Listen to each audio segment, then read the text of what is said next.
Hello प्यारे बच्चों, कैसे हैं आप लोग। और अब तक की क्लासेस आप लोगों को कैसी लग रही हैं। आई होप बहुत अच्छे से समझ में आ रहा होगा सारी चीज़ें। और आज हम जो साम्राज्य शुरू करने जा रहे हैं वो चोल साम्राज्य है। और दक्षिण भारत के उन शक्तिशाली साम्राज्यों में से या उन महान साम्राज्यों में से एक जिसको हम पढ़ते आए हैं। जैसे हमने साउथ में जो पढ़े हैं अभी तक, उसमें आप लोगों ने देखा था संगम काल में चोर चेल पांड्य। तो आप लोग उससे बिल्कुल कंफ्यूज मत होइएगा कि जो हमने संगम काल में चोर और चेल और पांड्य को पढ़ा था क्या वही ये चोल हैं। तो ये चीज़ क्लियर नहीं है क्योंकि अभी तक इसका कोई साक्ष्य नहीं मिला है कि जो संगम काल के चेर चोल पांड्य हैं। और संगम काल मीन्स वो काल जहाँ पे पांड्य राज के जो राजा हैं उन्होंने अपनी राजधानी में 3 संगम बुलाए थे। पहला जो था वो आपने देखा था मदुरई में था, दूसरा जो था वो कपाटपुरम में था, तीसरा जो था वो भी मदुरई में हुआ था। और इनके जो अध्यक्ष थे पहले और दूसरे के अगस्त थे और तीसरे के जो थे वो नक्कीरर थे। ये वो पांड्य राज्य था जो चेर और चोलों के आप देखेंगे समतुल्य था। या कहिए संगम काल में ये 3 राज्य थे उस समय। और उस समय जो सबसे शक्तिशाली या समृद्धशाली साम्राज्य था वो पांड्य था, जिसने इन 3 संगमों को बुलाया था। और इसमें बहुत सारे कवियों को, बहुत सारे विद्वानों को इकट्ठा करके बहुत सारी रचनाएं रची गई थी। ये सारी चीज़ें मैंने पहले ही डिस्कस कर लिया है।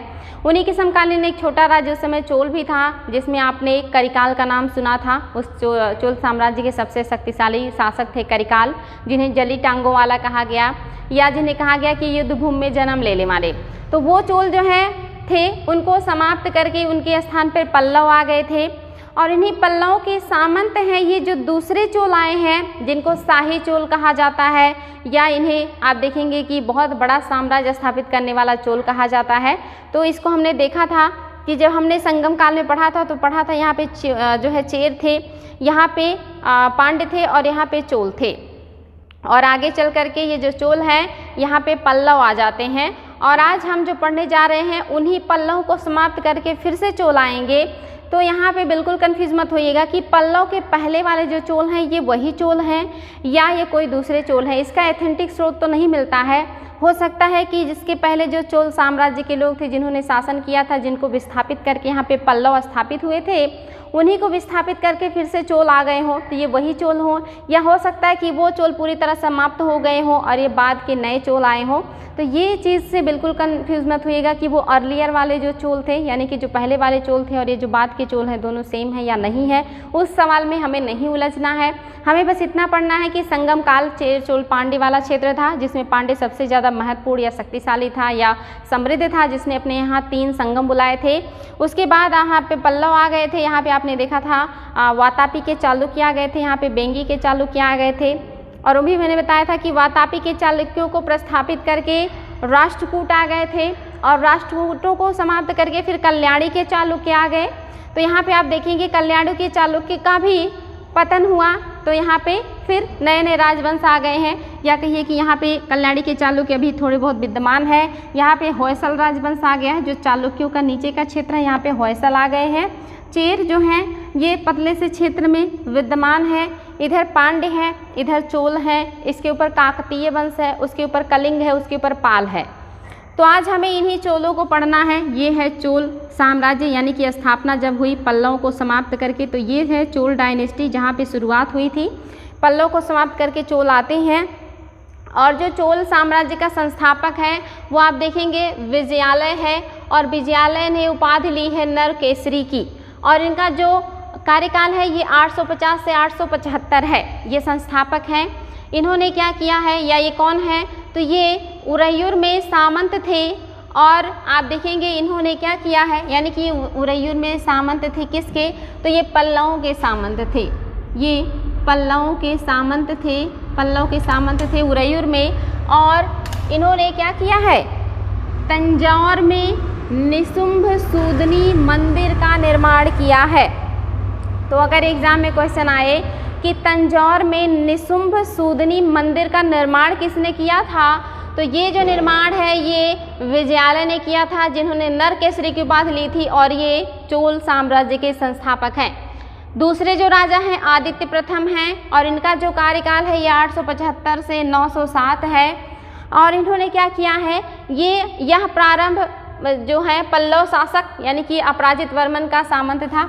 ये भी सामंत थे पल्लव शासक के। और ये किसके सामंत थे? तो अपराजित वर्मन, यानी कि जो प्रारंभिक शासक थे पल्लवों के, अपराजित वर्मन, उन्हीं के सामंत हैं। जो आप देख रहे हैं सेकंड राजा है आदित्य प्रथम। इन्होंने कुछ बहुत महत्वपूर्ण वर्क नहीं किया है या इनके बारे में बहुत ज़्यादा डिटेल इतिहास में नहीं मिलता है जो एग्जाम में आता हो। इसके बाद जो राजा है वो परांतक प्रथम है। इनका जो कार्यकाल है 907 से 953 है। यह वास्तविक संस्थापक हैं चोल राजवंश के। ये देखेंगे आप मोस्टली देखने को मिलता है। जैसे आपने देखा था जैन धर्म में ऋषभदेव संस्थापक हैं, लेकिन वास्तविक जो है वो महावीर स्वामी हैं। आपने देखा था गुप्त साम्राज्य में जो संस्थापक है वो श्रीगुप्त हैं, लेकिन जो वास्तविक संस्थापक हैं वो चंद्रगुप्त प्रथम थे। तो यहाँ पे ये वास्तविक संस्थापक हैं। संस्थापक पूछे तो विजयालय, और वास्तविक संस्थापक पूछेगा तो आपका हो जाएगा परांतक प्रथम। तो वेरी वेरी इंपॉर्टेंट है। इसने क्या किया? इसने पांड्य नरेश राज सिंह सेकंड को पराजित कर मदुरै पर विजय प्राप्त कर ली थी। यानी कि इन्होंने क्या किया है? पांड्य राजा राज सिंह को समाप्त करके, या आप देखेंगे सेकंड है, इन्हीं को समाप्त करके इन्होंने मदुरै पर विजय कर लिया। मदुरै जो थी वो पांड्य राज की राजधानी थी और काफ़ी इंपॉर्टेंट है। इन्होंने वहाँ पे आक्रमण करके उसे अपने अधिकार में ले लिया है। आगे के जो राजा हैं वो परांतक द्वितीय हैं और इनका जो कार्यकाल है 957 से 973 है। इनको सुंदर चोल भी कहा जाता है और इन्होंने राष्ट्रकूटों से तराई मंडल का क्षेत्र पुनः वापस ले लिया था। यानी कि इन्होंने राष्ट्रकूटों से भी जो है कुछ क्षेत्र लिए हैं जिसे तराई मंडल कहा जाता है। यानी कि जो चोल साम्राज्य है जिसने यहाँ पे छोटे से क्षेत्र में पल्लवों को समाप्त करके अपने आप को स्थापित किया, उसने पांड्य से आप देख रहे हैं उरैयूर का क्षेत्र ले लिया है। और इधर जो राष्ट्रकूट बचे हुए थे जो मतलब अभी हैं थोड़ी समाप्ति की अवस्था में है, उनसे कुछ क्षेत्र छीन लिए हैं। तो इम्पॉर्टेंट है ये राजा परांतक द्वितीय, इन्होंने जो है इनको सुंदर चोल भी कहा जाता है। राजराज प्रथम वेरी वेरी इंपॉर्टेंट, ये इस वंश के पहले शक्तिशाली शासक हैं राजराज प्रथम और इनको अरमोली वर्मन के नाम से भी जाना जाता है। राजराज प्रथम को ही अरमोली वर्मन के नाम से भी जाना जाता है और इनका कार्यकाल 985 से 1014 ईस्वी है। इनके काल में चोल साम्राज्यवाद की चोल साम्राज्यवाद की शुरुआत हुई। यानी कि जो साम्राज्यवाद की भावना होती है, साम्राज्यवाद मीन्स होता है अपने साम्राज्य का विस्तार करना, उसी को साम्राज्यवाद कहते हैं। और ये भावना जो है बड़े पैमाने पे किसके शासनकाल में आई है? तो राजराज प्रथम के काल में। और इन्होंने जो है चोल साम्राज्य को हर तरफ बढ़ाने का सबसे ज़्यादा पहली बार शुरुआत किया है। इसीलिए कहा गया कि इन्हीं के शासनकाल में पहली बार साम्राज्यवाद की भावना आई है चोल शासन में। और इन्होंने क्या किया है? इन्होंने चोल विरोधी गठबंधन, यानी कि चोलों के विरोध में गठबंधन बनाया गया है पांड्य, चेर और श्रीलंका का, और इनको हराने का काम किया था जो है इन्होंने। और हराने के बाद क्या किया है जो है आप देख सकते हैं, बहुत इंपॉर्टेंट है कि इनके खिलाफ गठबंधन किसने बनाया है? तो पांड्य ने, चेर ने और श्रीलंका ने। और इन तीनों के गठबंधनों को जो तोड़ने का काम किया है वो किया है चोल शासक राजराज प्रथम ने। वेरी वेरी इंपॉर्टेंट है। और इन्होंने श्रीलंका के शासक महेंद्र पंचम को भी पराजित किया है और उनकी राजधानी अनुराधापुर को नष्ट कर दिया। वेरी वेरी इंपॉर्टेंट है बच्चों, एग्जाम में आता है कि श्रीलंका पर अधिकार करने वाला या श्रीलंका पर कौन सा वो चोल शासक था जिसने पहली बार आक्रमण किया था और उत्तरी श्रीलंका पर अधिकार कर लिया था। यानी कि इन्होंने पूरे श्रीलंका पर अधिकार नहीं किया है बल्कि श्रीलंका के ऊपर के हिस्से को या उत्तरी हिस्से को अधिकार कर लिया है। और उस समय जो श्रीलंका के राजा हैं वो महेंद्र पंचम है और उनको हरा करके उनकी राजधानी अनुराधापुर को नष्ट कर दिया है। और इसने पश्चिमी गंग शासक से भी कुछ प्रदेश छीने हैं। आपको मैप में बताएंगे भी कि पश्चिम में गंग शासक हैं और उनसे भी इन्होंने कुछ प्रदेश को छीन लिया है। इसके अलावा चालुक्य शासक सत्याश्रय पर भी हमला किया तथा मालदीव पर भी आक्रमण किया या कब्जा कर लिया है। तो वेरी वेरी इंपॉर्टेंट है बच्चों, एग्जाम में क्वेश्चन बहुत ज़्यादा आता है कि श्रीलंका के उत्तरी क्षेत्र पर सबसे पहले किसने अधिकार किया? तो राजराज प्रथम ने। जो मालदीव का क्षेत्र है या जो देश था मालदीव, छोटा सा जलीय क्षेत्र है, आप जानते हैं अरब सागर या कहिए कि हिंद महासागर में, उस पर भी अधिकार करने वाले यही पहले राजा हैं जो कि राजराज प्रथम है। वेरी वेरी इंपॉर्टेंट है, एग्जाम में आ चुका है। तो इन्होंने क्या किया? श्रीलंका पर भी अधिकार किया उसके उत्तरी क्षेत्र पर और मालदीव पर भी अधिकार कर लिया है। और इसके अलावा गंग राजा से भी कुछ क्षेत्र को छीना है, चालुक्यों से भी इन्होंने कुछ क्षेत्र को छीना है। इसके अलावा इन्होंने एग्जाम में बहुत ज़्यादा आता है कि तंजावुर का बृहदेश्वर मंदिर किसने बनवाया है? तो तंजौर में राजराजेश्वर या बृहदेश्वर मंदिर का जो निर्माण है राजराज प्रथम ने बनाया है। ये बहुत ज़्यादा एग्जाम में आता है कि बृहदेश्वर का मंदिर जो है वो किसने बनवाया था। तो ये राजराज प्रथम ने ही बनवाया है और ये एक शिव मंदिर है, इसलिए बहुत ज़्यादा इम्पोर्टेंट है। बृहदेश्वर का शिव मंदिर जो राजराज प्रथम ने बनाया है और इसको राजराजेश्वर मंदिर के नाम से भी जाना जाता है। ये शासनकाल है राजराज प्रथम का, जिनके शासनकाल में अब चोलों ने बड़े मंदिर बनाना शुरू कर दिया है। इसके पहले जो चोल राजा हैं वो छोटे छोटे मंदिरों का निर्माण करते हैं, लेकिन राजराज प्रथम के शासनकाल से बड़े बड़े मंदिरों का निर्माण शुरू हो जाता है। खास करके जो बृहदेश्वर मंदिर है ये आप देखेंगे यूनेस्को की साइट्स में भी शामिल है और ये मंदिर पिरामिड के आकार का बिल्कुल खड़ी ढाल में बना हुआ है। वेरी वेरी इंपॉर्टेंट है। ये 59 मीटर ये ऊंचा है, बहुत ही ऊंचाई है इसकी। और इसकी ऊंचाई मतलब जो शीर्ष है यहाँ पे 80 टन का एक गुंबद नुमा पत्थर रखा हुआ है, ये 80 टन का है। और ये वर्तमान के लोगों के लिए आश्चर्य का विषय है कि 80 टन उतनी ऊंचाई पे उस समय जब कोई टेक्नोलॉजी नहीं थी तो कैसे ले गए होंगे लोग। तो यहाँ पे बताया जाता है कि इस जो शीर्ष पहुँचाए गए पत्थर को यहाँ पहुँचाने के लिए यहाँ मंदिर के पास से गांव से होते हुए 4 किलोमीटर लंबा पुल बनाया गया था और उस पुल के ऊपर आप देखेंगे घोड़ों से और हाथियों से इसको खींचा गया था, यानी कि इसको मतलब जो है अलग अलग संसाधनों से इसको जो है धक्का देते हुए यहाँ पहुँचाया गया था। और यहाँ पहुँचाने के बाद इस पुल को तोड़ दिया गया, तब जा कर के 80 टन का जो पत्थर है वो उस मंदिर पे स्थापित किया गया। और ये जो अद्भुत जो संरचना है ये बृहदेश्वर मंदिर का है। 59 मीटर ऊंचे मंदिर के शीर्ष पर 80 टन का जो पत्थर है वो 4 किलोमीटर लंबा जो है बांध बना करके या पुल बना करके धीरे धीरे ले जा करके इस मंदिर पर स्थापित किया गया था। ये अद्भुत मंदिर है और ये किसने बनाया है? राजराज प्रथम ने बनाया है। कहाँ बनाया है? तो तंजौर में बनाया है और ये यूनेस्को के साइट्स में भी शामिल है। वेरी वेरी इंपॉर्टेंट है बच्चों। आगे है राजेंद्र प्रथम, चोल साम्राज्य का सबसे शक्तिशाली शासक, जिसके शासनकाल में यहाँ का जो साम्राज्य विस्तार है सबसे ज़्यादा था या जो चोल शक्ति थी ये चरम पे पहुँच गई थी, ये है राजेंद्र प्रथम। इन्होंने जो उपाधि ली है वो पंडित चोल, इसके अलावा गंगईकोंड चोल और इसके अलावा उत्तम चोल। एग्जाम में आता है कि पंडित चोल की उपाधि किसने ली थी या गंगईकोंड की जो उपाधि है किसने ली थी या उत्तम चोल किसे कहा जाता है? तो ये राजेंद्र प्रथम है और इनका शासनकाल 1012 से 44 ईस्वी है। इन्होंने पश्चिमी चालुक्य और इसके अलावा चालुक्यों को भी हराया, पांड्यों को हराया, चेरों को भी पराजित किया। इन तीनों लोगों को पराजित करके अपने साम्राज्य विस्तार किया।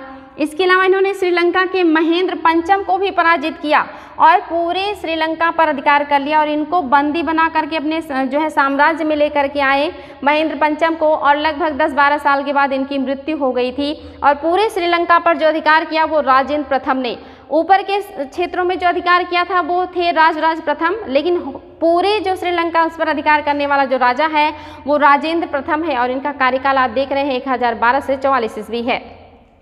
इसके अलावा आप देखेंगे 1022 में राजेंद्र ने गंगा का अभियान किया था। एग्जाम में बहुत ज़्यादा आता है कि गंगा का अभियान किस राजा ने किया था, तो ये राजेंद्र प्रथम ने ही गंगा का अभियान किया था। और इन्होंने ऊपर के क्षेत्रों में कलिंग यानी कि जो उड़ीसा का क्षेत्र है उसको भी जीता। बंगाल में आप देखेंगे जो पाल शासक हैं उनको हरा करके, उस समय महिपाल थे, हराने के बाद उन्होंने पूरे बंगाल पर अधिकार किया और माना जाता है कि बंगाल में ही उन्होंने एक झील या तालाब का निर्माण कराया था जिसे चोल गंगम कहा जाता है। तो एग्जाम में आता है कि गंगईकोंड चोलपुरम का उपाधि किसने लिया? राजेंद्र प्रथम ने। गंगईकोंड चोलपुरम नामक राजधानी किसने बनाई? तो राजेंद्र प्रथम ने। चोल गंगम नामक झील किसने बनाया है? राजेंद्र प्रथम ने। गंगा का अभियान किसने किया है? ये भी राजेंद्र प्रथम ने किया है। सबसे शक्तिशाली राजा कौन है चोल वंश का? राजेंद्र प्रथम है। श्रीलंका पर पूरी तरह अधिकार करने वाला राजा कौन है? तो राजेंद्र प्रथम है। सबसे ज़्यादा साम्राज्य विस्तार करने वाला चोल साम्राज्य का कौन सा राजा है? तो राजेंद्र प्रथम है। दक्षिण पूर्वी एशिया के देशों को विजित करने वाला मलाया जो है, मलेशिया है, इंडोनेशिया है, सुमात्रा है, ये सारे जो क्षेत्र हैं इन पर अधिकार करने वाला राजा कौन है? तो राजेंद्र प्रथम है। इन्होंने ही सब सारी चीज़ों का विस्तार किया। तो ये वेरी वेरी इंपॉर्टेंट है। ये सारी चीज़ें यहाँ पे मैंने लिखा हुआ है, ध्यान देंगे। इन्होंने क्या किया? अभियान किया और कलिंग पर और बंगाल पर आक्रमण किया, उसके क्षेत्रों को जीता, पूर्वी गंग को भी हराया और वहाँ के मधुका मानव नामक जो व्यक्ति है उनको पराजित किया था। इसके अलावा पाल शासक महिपाल को भी पराजित किया। ये उपाधियाँ ली हैं उन्हें ये सारी चीज़ें मैंने आपको बता ही दिया है। आगे इन्होंने और क्या किया है? तो जो शैलेंद्र शासक हैं संग्राम या इन्हीं को विजयतुंग कहा जाता है के विरुद्ध नौसेना अभियान भेजा था और इसके अलावा और क्या किया इन्होंने, तो इन्होंने भारत और चीन के व्यापार को, जो व्यापार होता था उसमें जो रुकावट बनने वाले देश थे उनको भी हराया है, वो भी अभी हम आपको बाय मैप बताएंगे। इसके अलावा आप देखेंगे राजाधिराज फर्स्ट, ये राजा बनते हैं राजाधिराज फर्स्ट, इनका शासनकाल 1044 से 54 है। इसने चालुक्य शासक सोमेश्वर को पराजित कर जो है कल्याणी पर अधिकार कर लिया था, यानी कि कल्याणी पर अधिकार कर लिया। और ये जो युद्ध था ये पुंडुर के नाम से जाना जाता है। और दूसरा युद्ध जो इन्होंने किया है ये कोप्पम के नाम से जाना जाता है, इंपॉर्टेंट है, कोप्पम और पुंडुर का युद्ध, ये चोल और जो है चालुक्य के बीच हुआ है और ये कल्याणी के चालुक्य हैं, तो वेरी वेरी इंपॉर्टेंट है। और इनके अभियानों, मतलब जो इस अभियान में जो कोप्पम का युद्ध हुआ था इसमें जो चोल शासक हैं ये मार दिए जाते हैं, राजाधिराज की मृत्यु हो जाती है। और चोल अभिलेखों में इन्हें अनाई मरुदीन की उपाधि दी गई। अनाई मरुदीन मतलब होता है कि हाथी की पीठ पर वीर गति प्राप्त करने वाला व्यक्ति, यानी कि युद्ध भूमि में लड़ते हुए जो मारा गया उसे अनाई मर्दम का उपाधि दिया जाता है और ये राजाधिराज को दिया गया था। इसके बाद जो राजा बनते हैं राजेंद्र सेकंड हैं और इनका कार्यकाल 1053 से 64 है। इन्होंने प्रकेसरी का उपाधि धारण किया है, लेकिन इनके बारे में बहुत महत्वपूर्ण तथ्य नहीं है जिसे हमें पढ़ना है। इसके बाद जो राजा हैं वो वीर राजेंद्र हैं और इनका शासनकाल आप देखेंगे 1063 से 70 है और इन्होंने राजकेसरी का उपाधि धारण किया है। तो ये उपाधि आप लोगों को याद होना चाहिए, ये मैच करने के लिए आता है, एक तरफ राजा होंगे दूसरी तरफ ये उपाधियाँ होंगी जिनको आपको मैच करना होगा, तो ये उपाधि आप लोग याद रखेंगे बच्चों। बाकी जो भी इंपॉर्टेंट तथ्य वो आपको बताए हैं। आगे है कोलुतुंग प्रथम, ये इंपॉर्टेंट राजा हैं कोलुतुंग प्रथम, इनका शासनकाल 1070 से 1120 है और इनके समय में सिंहली शासक विजय बाहु ने 1072-73 में स्वतंत्रता की घोषणा कर दी थी। जहाँ पे राजेंद्र प्रथम ने पूरी तरह दबदबा बनाया, वहाँ के राजा को कैद कर दिया अपने जेल में और पूरे साम्राज्य पर उनका अधिकार था। वहीं आप देखेंगे कोलुतुंग प्रथम का शासनकाल आते आते इनका जो पकड़ है या जो नियंत्रण है ये शिथिल हो गया और यहाँ का जो राजा है उसने अपने आप को विजय बाहु जो है वो स्वतंत्र कर लिया है और स्वतंत्र होने के बाद इन्होंने इनकी अधीनता को अस्वीकार कर दिया। और ये जो कोलुतुंग है उसकी स्वतंत्रता को स्वीकार भी कर लेते, यानी कि इसका विरोध नहीं करते, उसको मारने का कोशिश भी नहीं करते, बल्कि अपनी पुत्री का विवाह उनसे कर देते हैं। तो भी एग्जाम में क्वेश्चन आता है कि कौन सा वो चोल शासक था जिसने अपनी पुत्री का विवाह श्रीलंका के राजा से कर दिया था, तो यही कोलुतुंग प्रथम है, इसलिए वेरी वेरी इंपॉर्टेंट है। इनके बारे में एक और भी चीज़ आती है कि दूसरी बार भूमि की माप किसने करवाई थी, तो कोलुतुंग प्रथम ने कराई थी और पहली बार जो कराया था वो राजराज प्रथम ने कराया है। ये एग्जाम में क्वेश्चन आया कि भूमि माप चोल साम्राज्य में सबसे पहले किसने किया था, राजराज प्रथम ने किया था और दूसरी बार किसने किया है, तो कोलुतुंग प्रथम ने किया है। कोलुतुंग प्रथम से एक और क्वेश्चन बनता है कि चीन में 72 व्यापारियों का दूत मंडल किसने भेजा था, तो ये कोलुतुंग प्रथम ही है जिन्होंने चीन में 72 व्यापारियों का दूत मंडल भेजा था 1077 में। तो यहाँ से 3 क्वेश्चन बनते हैं बच्चों, वेरी वेरी इंपॉर्टेंट है कि किसने श्रीलंका के राजा से अपनी पुत्री का विवाह किया और किसने चीन में दूत मंडल भेजे और किसने दूसरी बार भूमि की माप कराई। ये तीनों एग्जाम में क्वेश्चन आए हैं, इसलिए इसको ध्यान देंगे आप लोग। आगे जो राजा है वो विक्रम चोल हैं और ये बहुत इंपॉर्टेंट नहीं है। इन्होंने जो उपाधि ली है ये उपाधि है त्याग समुद्र की और इनका शासनकाल 1118 से 1133 है। इसके बाद कोलुतुंग द्वितीय आते हैं, 1133 से इनका जो शासनकाल है वो 1150 है और इन्होंने क्या किया, इसने चिदंबरा के मंदिर के आंगन में गोविंद राज यानी कि विष्णु की जो प्रतिमा थी उसको समुद्र में फेंकवा दिया था। एग्जाम में आया है क्वेश्चन कि चिदंबरा के मंदिर का जो विष्णु का मूर्ति था उसको किसने समुद्र में फेंकवा दिया था, तो ये चोल शासक हैं कोलुतुंग द्वितीय, इसको ध्यान देंगे। राजा राज द्वितीय, इनका शासनकाल 1150 से 73 है और इनके काल में चोल साम्राज्य का विघटन प्रारंभ हो गया था, यानी कि किसके शासनकाल में चोल साम्राज्य विघटित होने लगा या कमजोर होने लगा, तो ये राजा राज द्वितीय है, ये ध्यान देंगे आप लोग। इसके बाद राजेंद्र तृतीय है, यह चोल वंश का अंतिम शासक है। एग्जाम में आता है कि अंतिम कौन होता है, तो राजेंद्र तृतीय जो है ये चोल साम्राज्य के अंतिम शासक हैं और इसके बाद चोल साम्राज्य पर अधिकार हो जाता है नीचे के जो राजा है पांड्य, उन्होंने ही चोल राज्य पर फिर से अधिकार कर लिया और चोल पूरी तरह से समाप्त हो जाते हैं। इन्हीं के समकालीन कुछ और भी राजवंश थे जो उस समय शासन कर रहे थे, जैसे आप देखेंगे देवगिरी के यादव वंश, देवगिरी के जो यादव वंश है ये भी शासन कर रहे थे और इनके जो संस्थापक है वो भिल्लन है, यानी कि देवगिरी के यादव वंश का जो संस्थापक है वो भिल्लन है। ये भी आता है, कूट में भी आता है क्वेश्चन और इंडिविजुअल भी आता है, तो याद रखेंगे देवगिरी के यादव। इसके अलावा वारंगल के काकतीय, दूसरा जो राजवंश है ये वारंगल का काकतीय वंश है और इसका जो संस्थापक है ये प्रोल राज द्वितीय है। संस्थापक याद रखेंगे प्रोल राज द्वितीय। और वेरी वेरी इंपॉर्टेंट जो बहुत ज़्यादा क्वेश्चन आता है एग्जाम में कि इस वंश की जो शासिका है जिनका नाम है रुद्रदमा देवी, ये बहुत ज़्यादा था कि रुद्रदमा देवी जो है ये किस राजवंश की शासिका थी, तो ये काकतीय राजवंश की शासिका थी जिन्होंने अपनी पहचान छिपाई थी और बचपन में या कहिए कि काफ़ी टाइम तक ये लड़के के भेष में रहती थी। पूरे साम्राज्य के लोग जानते थे कि ये लड़का है, तो इन्होंने भ्रम पैदा किया था लोगों के अंदर ये लड़का है या लड़की। बहुत समय के बाद लोगों को पता चला कि ये महिला है और यहाँ पे ये रुद्रदेव के नाम से शासन करती थी। बाद में पता चला तो ये रुद्रदमा के रूप में शासन करती हैं। तो ये एग्जाम में आता है। ये जो शासिका हैं ये काकतीय राजवंश की हैं और इनके बारे में मार्को पोलो प्रशंसा करता है अपनी यात्रा वृत्तांत में। इटली का जो शासक है इटली का जो यात्री है मार्को पोलो, इसने प्रशंसा की है रुद्रदमा के शासन का या उनके कार्य पद्धति का। तो इम्पॉर्टेंट है बच्चों, याद रखेंगे काकतीय वंश और रुद्रदमा देवी। आगे जो है राजवंश ये द्वार समुद्र के होयसल हैं। ये बहुत इंपॉर्टेंट है क्योंकि आप देखेंगे ये जो है ये मध्यस्थता का काम करते हैं। संस्थापक जो है विष्णुवर्धन है, संस्थापक याद रखेंगे। होयसल राजवंश के संस्थापक विष्णुवर्धन है और ये चोल चालुक्य और पांड्य जो हैं उनके बीच मध्यस्थता का काम करते हैं, लेकिन ये लड़ाने का काम करते हैं और इसी बीच जो है चोल वो हार जाते हैं या समाप्त हो जाते हैं, लेकिन जो पांड्य हैं वो समाप्त नहीं होते और वो आगे चल करके इन होयसलों को भी समाप्त कर देते हैं और चोलों को समाप्त करके अपना साम्राज्य विस्तार कर लेते हैं। तो ये मध्यस्थता का काम कर रहे थे।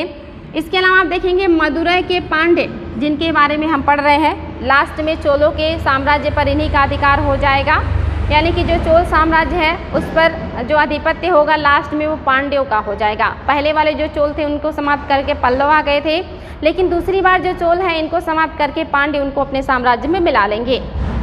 आगे है ये साम्राज्य का विलय हो जाता है और जो चेर राज्य है यानी कि केरल क्षेत्र में चेर राज्य था और उस समय जब ये चेर राज्य था इस समय तक आप देखेंगे भारत में यहूदी आकर बसने लगे थे और इस बात का जो प्राचीनतम प्रमाण है ये यहाँ के राजा के द्वारा जो चेर शासक है उन्होंने जोसेफ रब्बान, ये नाम है, रब्बान को भूमि दिया था, भूमिदान में दिया था और उसका जो अधिकार पत्र है वो हमें अभिलेख के रूप में या साक्ष्य के रूप में मिलता है, जिससे पता चलता है कि चेर राज आज भी आप देखेंगे केरल के क्षेत्रों में यहूदी और क्रिश्चियंस मिलते हैं। तो इनका जो आगमन है वो बहुत पहले से शुरू हो गया था। तो इसी को बाय मैप देख लेते हैं बच्चों एक बार। ये आप देखेंगे केरल के क्षेत्र में पतला सा जो क्षेत्र है ये चेर साम्राज्य है। मैंने आपको बताया भी था कि ये धनुष की आकृति का है और इसका राज चिन्ह भी धनुष है। ये जो है पांड्य हैं जिनके बारे में भी हमने पढ़ा था कि इनकी जो राजधानी थी वो मछली थी। ये चोल हैं, संगम काल में इनकी जो राजधानी हम पढ़ रहे थे बाघ थी। तो ये तो साम्राज्य हैं। इधर आप देखेंगे होयसल हैं, होयसल राजवंश, वही जो मध्यस्थता कर रहे थे पांड्यों, चेर और पांड्य, चोल और चालुक्य के बीच, यानी कि आपस में सबको लड़ा रहे थे कि सब लोग लड़के जब कमज़ोर हो जाएंगे तो हम सब पर अपना अधिकार कर लेंगे। लेकिन इनका जो चाल है ये कामयाब नहीं हुआ। चोल तो समाप्त हो गए लेकिन पांड्य जो है इन्होंने अपनी शक्ति को बढ़ाया और होयसलों को भी समाप्त कर दिया और जो है चोलों को भी समाप्त कर दिया, यानी कि सभी पर अधिकार कर लिया था। ये बाद में पांड्य राज्य के अधीन आ जाएंगे, लेकिन शुरुआत में ये इस तरह से थे। ये जो चालुक्य हैं ये भी समाप्त होंगे लेकिन ये बाद में होंगे। इन सारे क्षेत्रों को आपने देखा था राजेंद्र प्रथम ने जीत लिया था, काकतीय वंश को, कलिंग को और पाल को, यानी कि जो चोल साम्राज्य था ये यहाँ तक इस तरह से हो गया था और बाद में चल करके जो आप देखेंगे चोल साम्राज्य को धीरे धीरे सिमेटते हुए ये लोग पूरा छा जाएंगे। चोलों का अधिकार आपने देखा था श्रीलंका पर भी था। राजराज प्रथम ने श्रीलंका के उत्तरी क्षेत्र में किया था, राजेंद्र प्रथम ने होल श्रीलंका को जीत लिया था। इसके अलावा आप देखेंगे कि जो चोल राजा है राजेंद्र प्रथम, इन्होंने क्या किया है, वो यहाँ से आप देखेंगे कि नाव लेकर के जाते हैं और यहाँ के क्षेत्रों को विजिट करते हैं। ये आप देखेंगे जावा है, सुमात्रा है, ये मलेशिया है, इन देशों को भी विजिट कर लेते हैं, इन पर भी अधिकार हो जाता है चोलों का। और उन्हें ऐसा क्यों करना पड़ा, तो आपको पता है कि इन्हीं देशों से होते हुए जो चाइना का सिल्क रूट है या पर्ल रूट है जो वाटर में चलता है, वो इसी तरह से जाते हुए यहाँ श्रीलंका के नीचे से या श्रीलंका के ऊपर से और भारत के नीचे से इस तरह से निकल जाता था जो है अफ्रीकन कंट्रीज़ की तरफ। तो इस जो मार्ग था, जो सिल्क रूट, जिसको हम स्थल मार्ग पे सिल्क रूट कहते हैं और जल मार्ग में हम इसको पर्ल जो है रास्ता कहते हैं, अपर रूट कहते हैं, इस पर अधिकार करना मेन उद्देश्य माना जाता है कि चोलों ने इस रास्ते पर कंट्रोल करने की कोशिश की थी, जो कि डिस्टर्ब कर रहे थे यहाँ के राजा, जो चीन से आने जाने में सामान को या आवाजाही सामान जो होती थी सामान की, उस पर आपत्ति व्यक्त कर रहे थे या उसको डिस्टर्ब कर रहे थे। इसीलिए इस क्षेत्रों पर अधिकार करना पड़ा चोलों को। और बहुत अद्भुत बात है, उस समय जो हमारी नौसेना थी वो इतनी अच्छी थी कि जो चोल हैं इन्होंने श्रीलंका, मालदीव, मलेशिया, जावा, सुमात्रा, इंडोनेशिया, इन सारे देशों पर अधिकार कर लिया था। पूरी बंगाल की खाड़ी को ये जो है आप देखेंगे चल करके जाते थे और इन देशों को विजिट करते थे। अपने आप में बड़ी बात थी उस समय, जब बहुत ज़्यादा टेक्नोलॉजी नहीं थी, तब भी हमारी नौसेना इतनी अद्भुत थी। इतनी अद्भुत नौसेना उस समय विश्व में किसी की नहीं थी जितना अद्भुत इन्होंने अपनी नौसेना को किया था। तो ये जो चोल डायनेस्टी है अपने आप में बहुत ही अद्भुत डायनेस्टी है और इसने हर क्षेत्र में काम किया है, उसके बारे में भी हम पढ़ेंगे। आज तो हमने सिर्फ राजाओं के बारे में पढ़ा और किसने क्या क्या काम किया है और उनका क्षेत्र विस्तार का है, कहाँ कहाँ तक उन्होंने क्या किया, वो सारी चीज़ें हमने देखी। आगे की क्लास में हम यहाँ के प्रशासनिक, राजनीतिक, आर्थिक, सांस्कृतिक सारे क्षेत्रों को पढ़ेंगे जहाँ से क्वेश्चन बहुत ज़्यादा बनते हैं। तो आज के लिए रहने देते हैं बच्चों, फिर मिलते हैं नेक्स्ट डे। Thank you.